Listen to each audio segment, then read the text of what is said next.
We have a green light on the mic. Sorry about that. Mic batteries died. Um, you know, perfect the way you want things to go.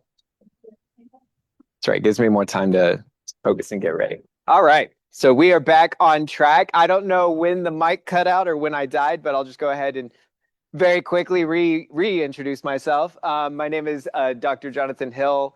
I'm a professor in the Department of Curriculum and Instruction, and I'm also the AI faculty fellow. And this presentation came about from kind of a book study, Pages and Perspectives, that we do through CEE, and that we conducted for the first time this semester on the book, The Opposite of Teaching, The Opposite of Cheating, Teaching for Integrity in the Age of AI. And what I wanted to do with this presentation was pull out some of what I felt were kind of the most practical strategies, practical ways that we can design our courses, design our assessments, and kind of change the way we think about and conceptualize academic integrity and generative AI specifically, and how that moves.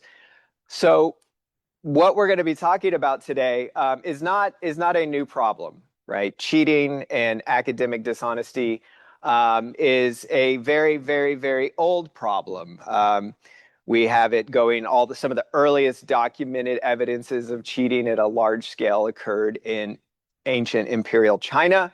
And the emperor had to come up with some creative ways. And so that included separating the students, putting them in small cubicles, searching them for materials that they were using to cheat, standardizing the testing. So really the solutions that we came up with haven't changed all that much either in the intervening thousands of years. But generative AI has really kind of thrown that into chaos, right? And as I'm sure every single one of you are aware, when ChatGPT went live in November of 2022, it seemed like it was everywhere all at once, and our students were using it much more effectively than we were. And higher education and education as a whole got caught flat-footed because ChatGPT, generative AI, with its ability to generate text in a manner that seems like it knows what it's talking about, quickly was used as essay writing, test taking, really the ways that we measure learning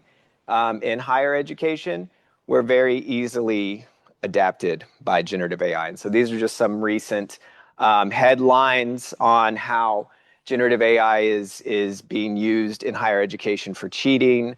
And another problem with generative AI that we've run into is that the techniques that we use to police academic integrity, that we use to police cheating, like plagiarism, they don't work on AI. Turnitin, which is great for finding out if you're plagiarizing human writing, the AI detectors cannot tell when something's been written by AI because we're using AI to determine if something's been written by AI, and because generative AI is going to generate brand new text combinations, it's not going to pick up on that stuff. So what do we do? Well, I think first, before we start to address how do we handle cheating, we have to first think about, why does academic integrity matter in higher education? And then why does it matter even more in the age of AI? So when we talk about academic integrity, we're not just talking about cheating, right? Cheating is an act. Cheating is something that you do to find a shortcut. Maybe you don't know how to do the work. Maybe you've run out of time, and so you cheat, right, to get it done. But academic integrity goes a little bit deeper than that, right? Academic integrity is more about how we approach the process of learning, where our values sit in the process of learning.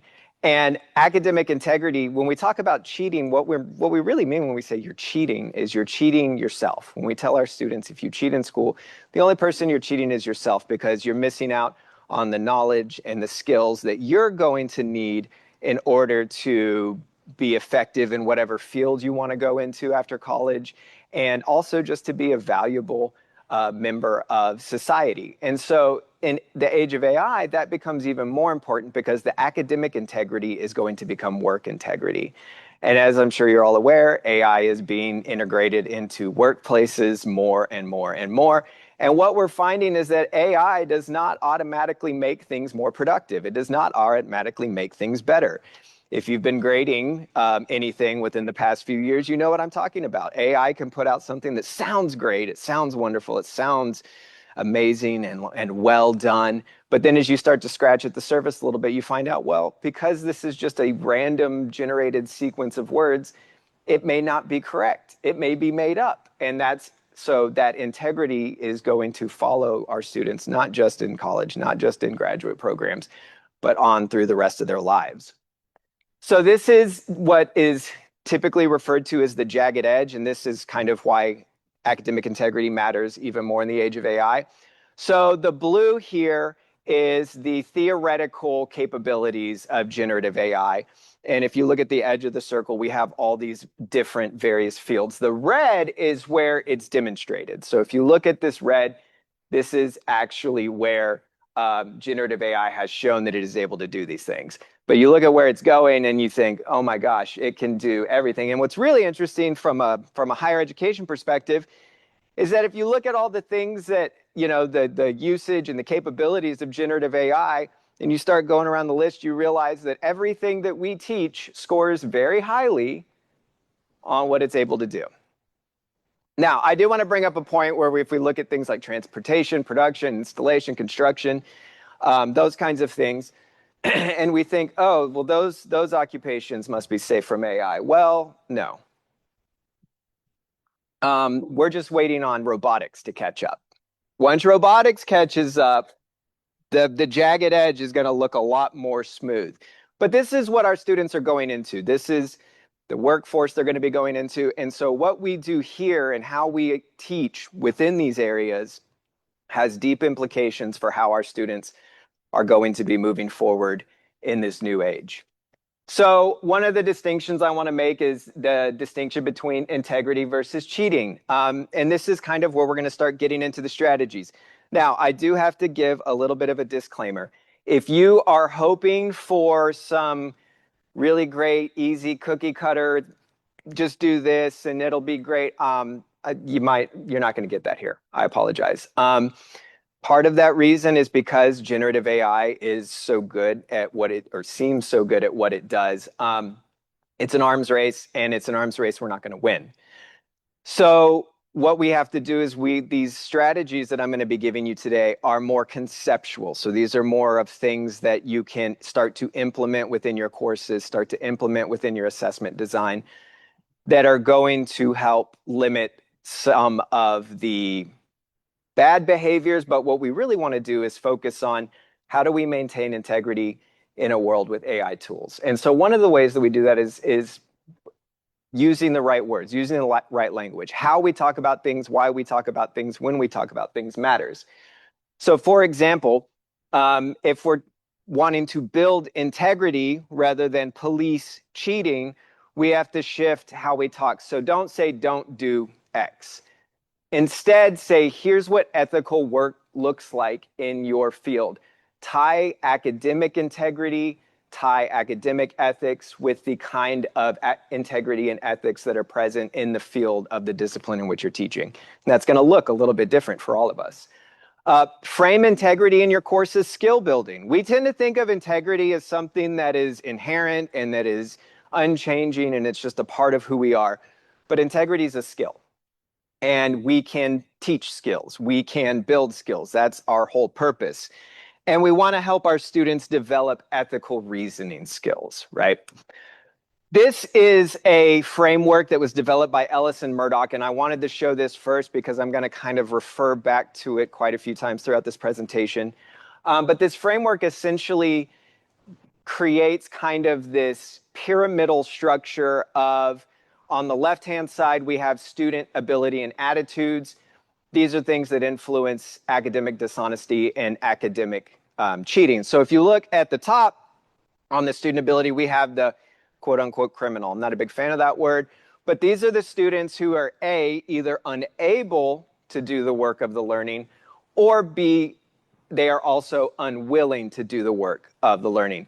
Then we have the chancers. These are the ones who can do it, excuse me, but they don't want to, right? We have a lot of those. As we move down this pyramid, we have careless or confused. These are our students who are willing to do so, but maybe they feel weak in it. So you might have a student who's having to take a math class. The students always struggled with math. And so they feel like, I'm not a good math person. I'm not good at math, so I'm going to have to find ways to pass this class. And then as we move down, we have the compliant. These are the students who are able to do the work of the learning and they're willing to do so. And then finally at the bottom, we have the champion. And these are the students who can really do the work and they're going to also encourage others to do the same. On the institutional strategies side of the pyramid here, we have kind of the different ways in which we as faculty and we as a higher education institution can exert pressure to move students from the criminal to the chancer on down the way. So at the top, we have compel, and this is using the full force of the strongest available penalties, expulsion, failure of courses, those kinds of things. Below that, we have direct. We can deter by detection. We can police. With AI, that becomes more difficult. We can very easily do that with plagiarism, but with AI-generated content, it's not so easy. We have monitoring, which is identifying, enabling, educating, and helping, advising, and then finally down on support. The red lines here, these are assessment security issues. So these are things that we can do that will help ensure the security of our assessments. And then down towards the bottom, we have the ways that we can build academic integrity. Now, what's important for us as an institution is to consider is that at the top, it's going to take more time, money, and resources. So if you spend a lot of time policing, that's a lot of money spent on technologies to try and identify cheating. That's a lot of time spent on administrative and faculty sides of finding cheating, documenting cheating, working through the process of academic integrity. But as we move down, it costs less and it costs less time. So the more we can spend at the bottom of this pyramid, the better we're going to be. I also wanted to touch on the 10 principles of cheating, and this comes from Gallant and Rettinger, the authors of the book study that we conducted. But these 10 principles kind of help reconceptualize cheating, right? So one, cheating is natural and normal behavior. And I know we don't like to say that, but the reality is if you think about human intelligence, we are really good at finding workarounds, at finding shortcuts, at finding ways to make the work we're doing quicker, faster, and easier. And that's what's allowed us to become the species that we are. We should prevent and respond to cheating as educators, not as police officers. We are in the business of teaching, and so cheating is not, you're going to have to be a little bit of a police officer when it comes to cheating, but we really want to approach it from an educator's perspective. Knowledge is constructed, not received. So what we know from psychologists like Jean Piaget, Lev Vygotsky, is that knowledge is built. Knowledge is built from the student's perspective with the assistance of the instructors and the material, but it's not just something that just can be beamed right into our students' heads. If it was, that would make our lives a lot easier, but we'd also probably be out of jobs. Students learn from mistakes and failures, and in fact, mistakes and failures are a key part of learning. They're not something to be avoided. They are a part and parcel of the learning, and that's our job to create an environment that is accepting of failure. Higher education has a moral obligation to graduate ethical, knowledgeable citizens. I believe that is a big part of our charge and why we are here. Students' decisions to cheat are not caused only by internal factors. It's not just some students are sneaky and they're going to always cheat, although there are some students who are that way. They do not enter college with fixed morals. Moral education is something that is kind of in this weird limbo. And so not all students are coming to us with the same moral background. Cheating is a symptom. It's a symptom of a bigger disease.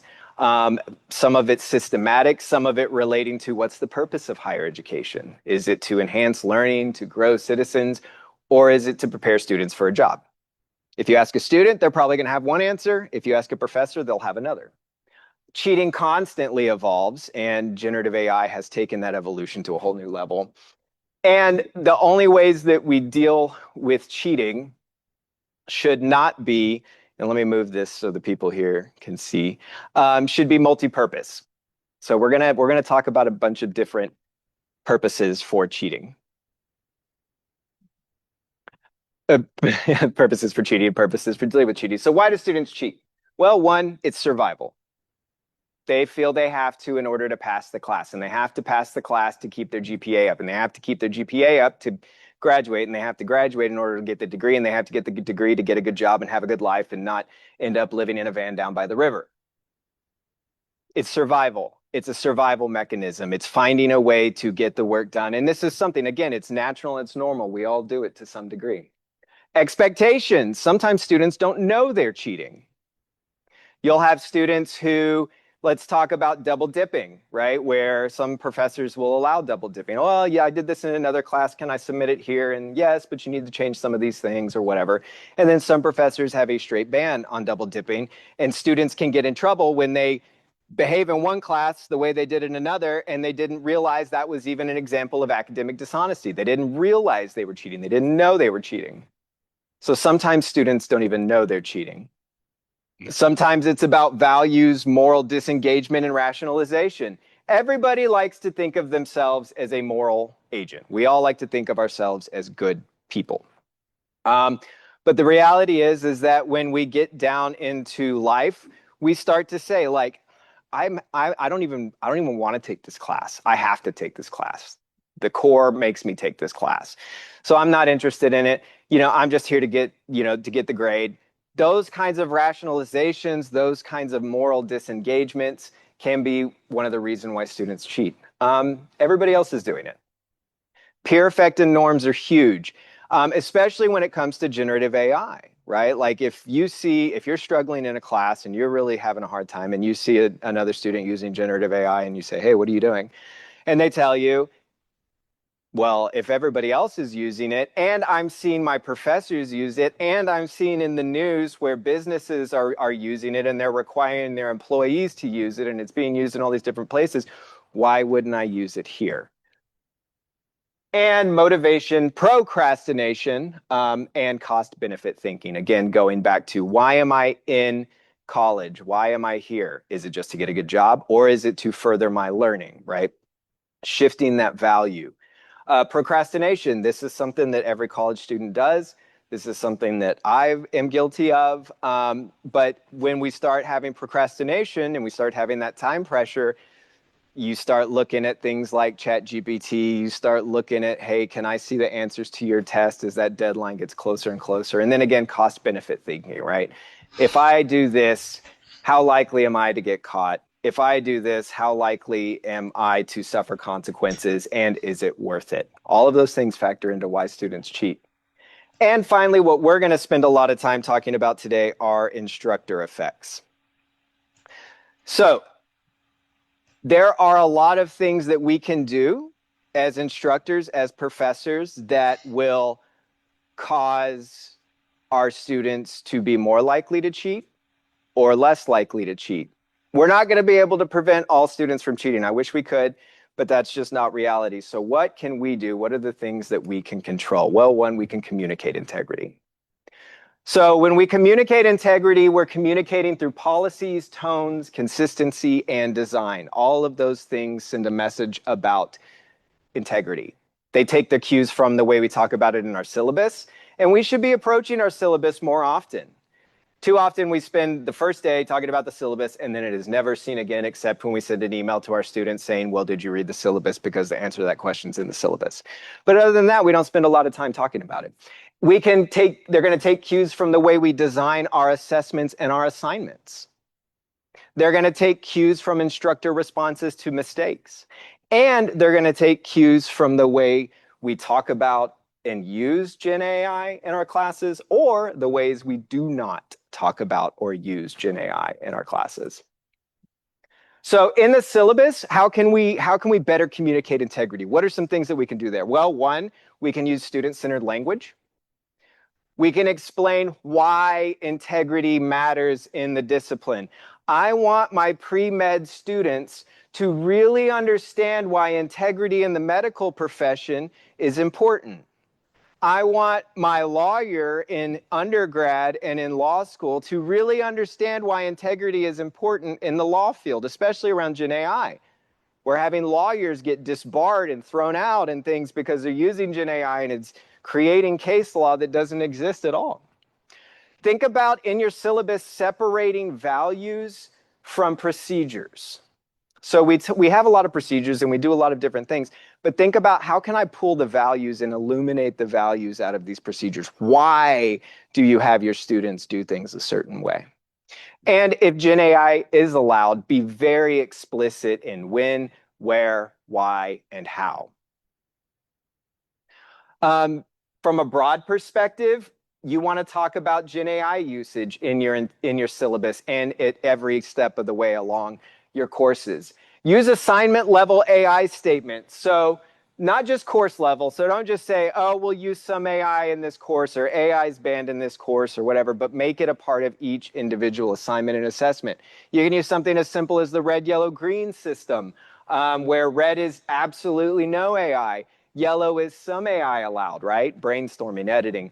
Green is AI is encouraged, but you always, even if you're green and you're saying, hey, I want you to use Gen AI to help develop, X, Y, or Z, always have your students reflect on the output, because one of the things we know is that Gen AI, it's the ultimate toady. It's the ultimate yes man. It's going to tell you what you want to hear, even if it's a lie, right? So it's just going to make things up. Provide acceptable and unacceptable use cases, right? So like this is an acceptable usage of Gen AI. This is not an acceptable usage of Gen AI. And revisit your expectations around it. Like I said, not just in your syllabus, not just at the beginning of the course, but before every major assignment and assessment. It should be a part of the way you talk about your assignments, the same way you talk about length, the same way you talk about the way you want your in-text citations, whether you're using APA, MLA, it should be talked about as much as those things are. Continue to find ways to integrate academic integrity with professional integrity. Again, we are setting our students up for living and being a citizen and being a worker and a member of a discipline in a world in which generative AI is influencing every aspect of that. So frame integrity as a professional readiness, not just rule following, right?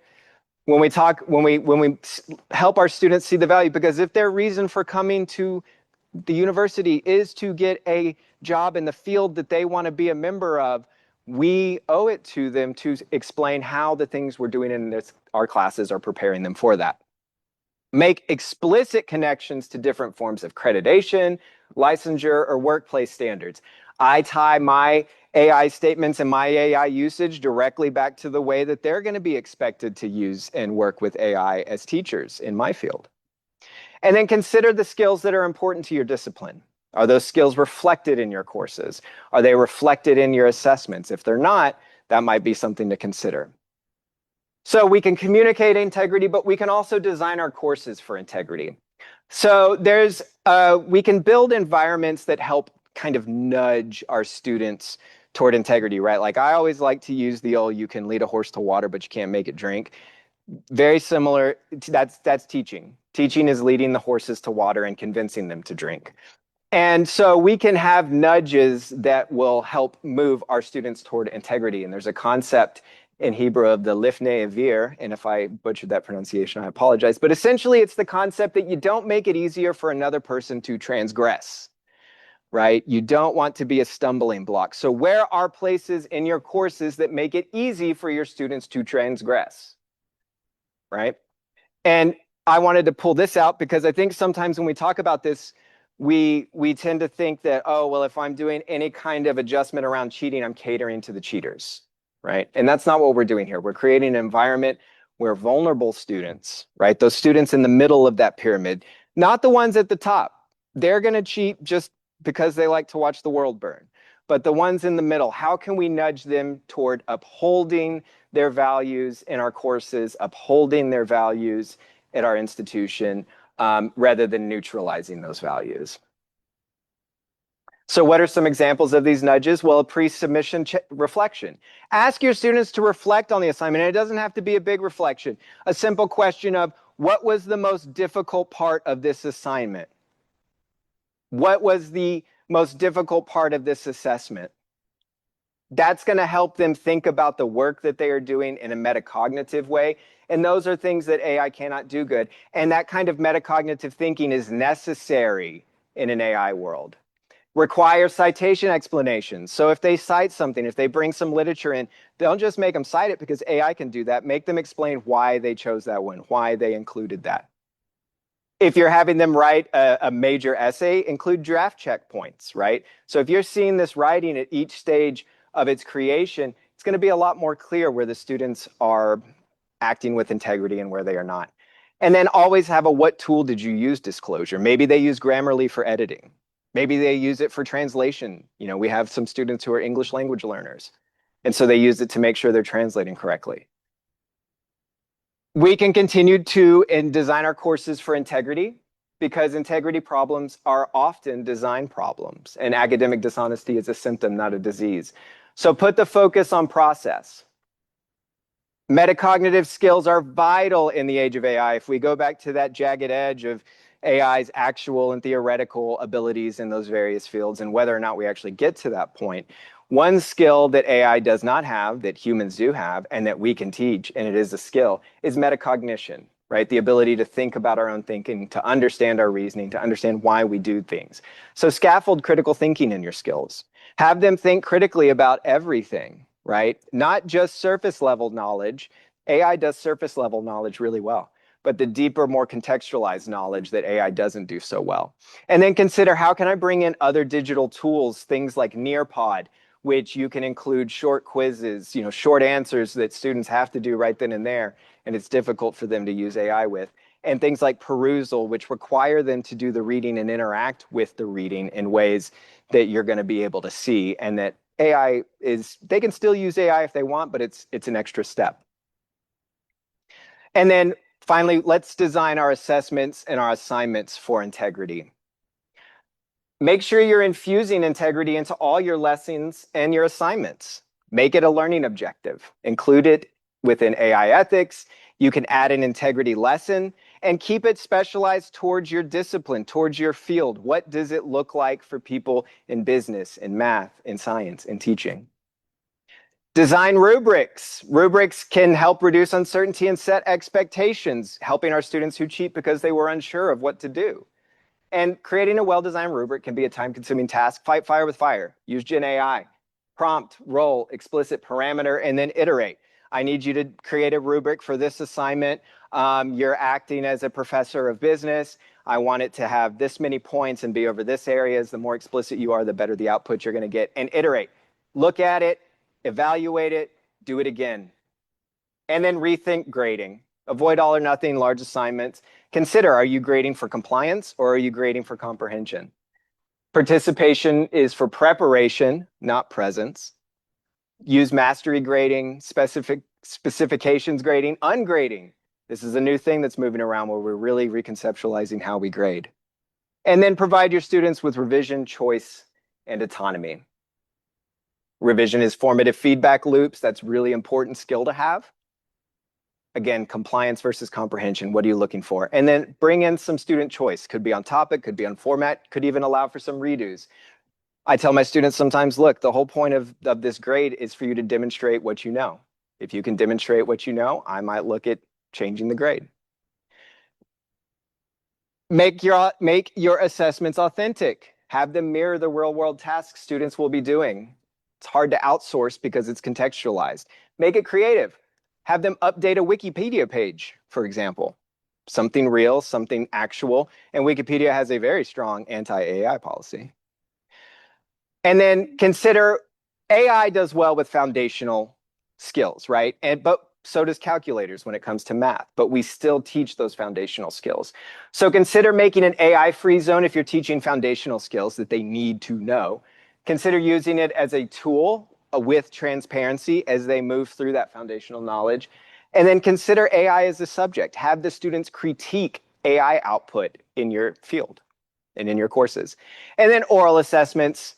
Plato and Socrates argued that, writing was going to make humanity dumb and less able to memorize. And I feel like we're having that same argument all over again, only this time it's with AI. So it's harder to outsource on oral assessments. It reveals a depth of understanding in real time, and this can be done in person or synchronously online. You're building important soft skills that they're going to need. Again, going back to that jagged edge, soft skills, metacognition, things AI can't do well are what we're going to need to add into those fields. Design for alignment, transparency, and autonomy. Be explicit about collaboration and AI use, when it's allowed, when it's not allowed, why it's not allowed, why it is allowed. Keep in mind authentic tasks that are going to tie in with what students will be doing in the real world, with the kind of soft skills they're going to need to be effective citizens, to create future-ready assessments. And oral assessments add a deeper layer of integrity. I'm going to move through these quickly because it took us a while to get going. So stop recycling your assessments and your assignments. These are ways to prevent cheating. All of that was talking about integrity. Now we're talking about cheating. So use randomization techniques. Again, use AI to help generate, if you're giving a quiz, if you're giving a test, have question banks with randomization, different case studies you're working on each term, rotate different scenarios that you're having students work on, and then use AI to help you create different questions on the same topics. A little checklist to help you identify maybe AI is being used on this, because again, there is no perfect detection. But consider the research in the paper is low and doesn't match, or it's using sources that aren't real. I had a student bring in a source from a book that went out of print in 1971. It's not meeting the assessment criteria, but it's very well done. Like, it looks great, great bow, very pretty, not meeting the purpose. It's addressing subjects you haven't even covered yet, right? So if you're going to cover this in a few weeks and they're already talking at it at length like they've studied it, probably AI. And then know your students' tone and voice. If you know their tone and voice, it becomes a lot more apparent when AI is used. But again, none of that's perfect, because a savvy student will say, hey, make this sound like me. Here's an example of my writing, and it'll do it. Look for changes in style, tone, or content. Look at submitted work that doesn't fit, and you can look at file metadata or Canvas data. So for example, if you go into Microsoft Word, if it's a Word doc, and you look over and you click on File and then you click on Info, you can see when it was made, who made it, how often it was modified. So if you see something that was created at 5:38 a.m. and then it was last modified at 5:38 a.m., chances are that was a copy and paste job, and it's worth a conversation with the student at least. Now they may say, well, I wrote it in Google Docs and then I copied it over but the conversation will eliminate a knot. And then faculty response matters. Find the balance between being too rigid, where students are afraid rather than in a learning mindset. They're afraid of mistakes. Again, mistakes are part of learning. We should embrace them. And being too soft. We don't want to undermine integrity expectations. We have to hold students accountable. That's part of our charge as well. We want to keep it education focused with clear expectations and growth oriented. Some final thoughts. Continue to revise how you think about integrity.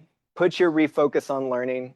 Reconsider the nature of assessments in your class. Why are you assessing? How are you assessing? Revisit assessment security for a new era. We're going to have to change some things. And then reframe how you respond to cheating. Are we policing it, or are we seeing it as another learning opportunity? One more thing, I lied. Consider putting all of this into action. Consider using the SOTL framework. One of the things about this is we are going to need everybody's thoughts. We are going to have to figure this out together, because generative AI is so good that we're never going to be able to just detect it outright. So we're going to have to find ways in your discipline and in your field. It's going to be very contextualized, right? Learning is becoming more contextualized in the age of AI.